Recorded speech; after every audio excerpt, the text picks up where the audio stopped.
Arsen.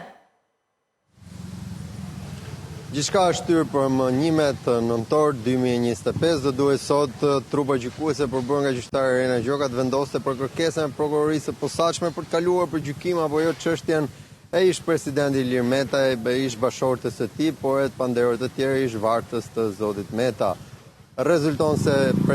ish presidenti nuk ka qenë i pranishëm, i përfaqësuar nga avokati i tij, por ka qenë e pranishme Monika Kryemadhi, avokati i saj ka munguar, çka është bërë shkak për shtyrjen e seancës. Nga ana tjetër kanë edhe një pretendim palët në proces me shtyrë avokatit zotit Meta, po ashtu e zonja Kryemadhi, e cila ka folur pak më parë dhe më në live ka transmetuar drejt për së drejti pretendimin se prokuroria vijon hetimet edhe pse nga ana tjetër është drejtuar gjykatës me një kërkesë për të certifikuar mbylljen e hetimeve. Sipas tyre është kthimi i përgjigjes së një letër porosie nga Shtetet e Bashkuara të Amerikës që nuk duhet administrohet në këtë formë pasi janë mbyllur hetimet, por nga ana tjetër me argumentin se hetimet mbyllen kur mbyllet hetimi gjyqësor i çështjes, prokuroria e posaçme ka kërkuar administrimin e kësaj prove e cila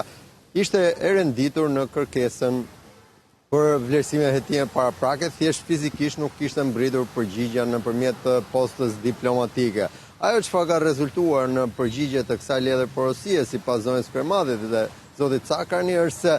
vërtet janë kryer pagesa në emër të LSI-s për një çështje lobimi, por LSI-ja nuk ka firmosur, zoti Meta nuk ka firmosur, zona Kryemadhi nuk ka firmosur, pra është një kompani amerikane e cila ka paguar këto para. Ka një njohje të dokumentuar apo të fshehur mes LSI-s dhe kësaj kompanie, mbetet për tu parë, por rezulton pak deri në këto momente që këta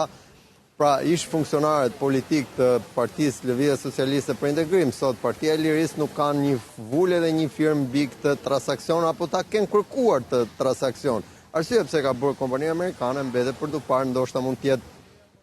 një lidhje e fshehur ose jo. Nga ana tjetër, ky proces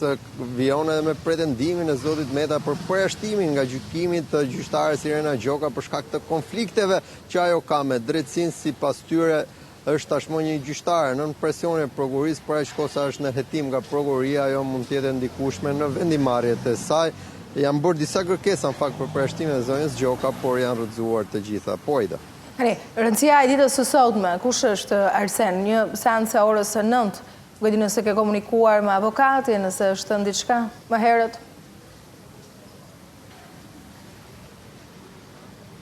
Edhe një herë lutem. Prezencën e avokatit ne e pam nëpërmjet pamjeve, ka thënë ai diçka dhe çfarë rëndësie ka sot seanca? Për sa i përket seancës, është një seancë tepër e rëndësishme në rast se gjykata do të pranonte kërkesën e pak përkalime të çështjes në gjykim, pra do të kalonim më pas në themelin e këtij procesi, aty ku palët do të përballesh me prova, me dëshmitar, me çdo pretendim. Jemi ende në kërkesën e prokurorisë posaçme për të vlerësuar hetimet e kryera deri në këtë fazë e nga ana tjetër për të certifikuar ato për t'u përdorur si prova në gjykim.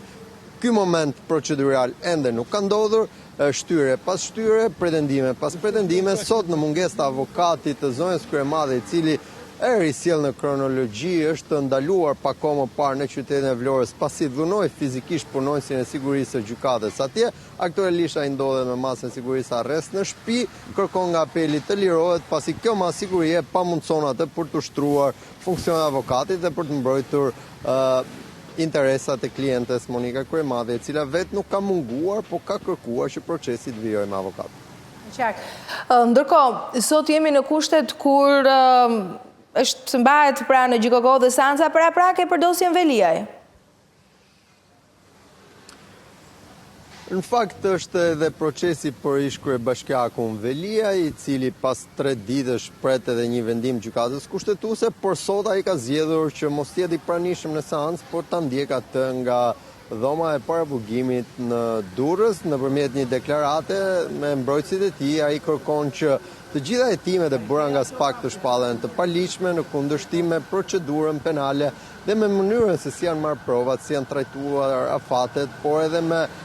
padrejtësinë që ai deklaron që është bërë nga prokurori Olz Dado. prokurorët vjojnë të kenë të njëjtën kërkesat të vlerësimit lishëm të hetimeve dhe kalimeve çështjes për gjykim. Është një seancë e cila ka nisur vetëm 10 minuta më parë, ndoshta për 10 ose 15 minuta do ta kemi një përgjigje për vendimarrjen, por edhe kjo seancë në pretendimet e palëve deri në këto momente është për të shtyrë pasi mbrojtja ka ndërtuar një strategji për të pritur vendimin e gjykatës kushtetuese se çfarë do të shprehet për statusin juridik të ish kryebashkiakut. Do ta rikthejë atë në detyrë duke shpallur palishëm mënyrën e shkarkimit apo do ta vlerësojë të lishëm vendimin e Këshillit Bashkiak.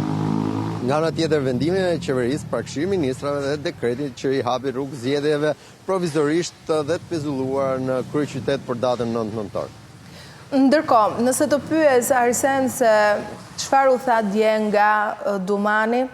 ose e shohim pak edhe më tej se si ishte vetëm Dumani, pavarësisht se syton kthehen në të opinionit publik tek prokuroria e posaçme, por për mua mesazhe ka patur dje nga gjitha institucionet, edhe nga prokurori i përgjithshëm. Gjithsesi, sot është ende diskutim sa i takon pra pyetjeve që janë ngritur ndaj këtij institucioni. Çfarë do të veçoje? Në fakt e përbashkëta e të gjithë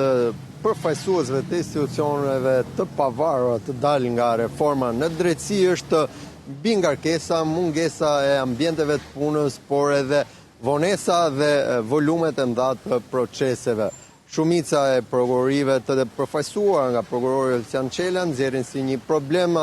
ngarkesën e dosjeve, mungesën e stafit, të ambienteve për të ushtruar punën. Po të njëjtën gjë ka deklaruar dhe inspektori i lartë i drejtësisë, i cili është për të kontrolluar afatet e një procedimi penal, hetimi penal apo procesi penal apo civil në gjykata, e nga ana tjetër po ashtu edhe KLP e KLG, ndërsa në mënyrë të veçantë, pak më teknike, ka qenë raportimi SPAK për shkak se SPAK është një prej institucioneve i cili nuk vuan nga godinat, nuk vuan nga mungesa e theksuar e stafit, por vuan nga ato që quhen procese me të paprekshmit ose përballje me politikën. Ditët e djeshme ishin pyetjet që u cilësuan si interes personal për opozitën apo interes personal për majorancën, ndërsa zoti Dumani është përgjigjur që ky institucion vijon të jetë i pasantazhueshëm nga politika, krimi apo media, por nga ana tjetër të gjithë këta aktorë kanë tentuar ta vënë këtë institucion në presion. Për mjaft çështje tashmë është një standard, për çështjen e hetim ky institucion nuk ka asnjë koment, ndërsa ka folur që SPAK ka bërë goditjen e grupeve kriminale, ka bërë sekuestro e konfiskimin e vlera të konsiderueshme dhe është një institucion i cili ndodhet në një dilemë. Fakt është në vitin e 6 të mandatit të dytë të drejtuesit, pra 3 vitet para i kaloi zoti Kraja, 3 vitet të dyta i kalon zoti Dumani që i mbyll më 19 dhjetor me një gard të hapur dhe 3 vitet e